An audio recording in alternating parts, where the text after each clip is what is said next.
Glitter lets you code behaviors and lets you track the position of objects in a video file.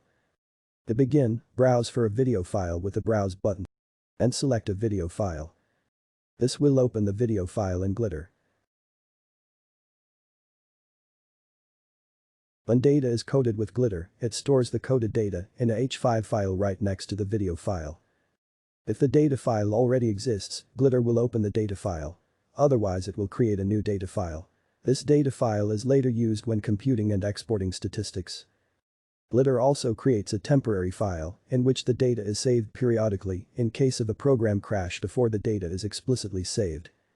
Once a file is opened, the full path to the video and data file currently open is shown in the title bar. To save all unsaved data to the H5 file, press the Save button or hit the Ctrl+S keyboard key.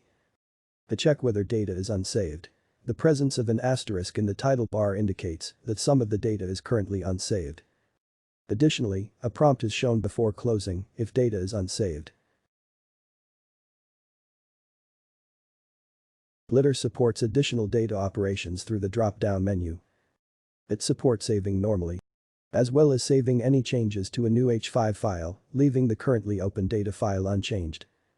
It can open a video and data file in read-only mode, such that no changes can be saved to that file.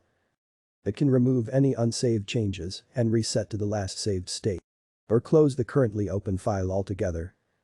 It can import all the channel's metadata from an existing data file without also importing the coded channel data.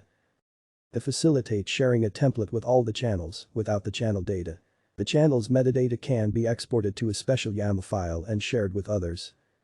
Others can then import these channels from the YAML file.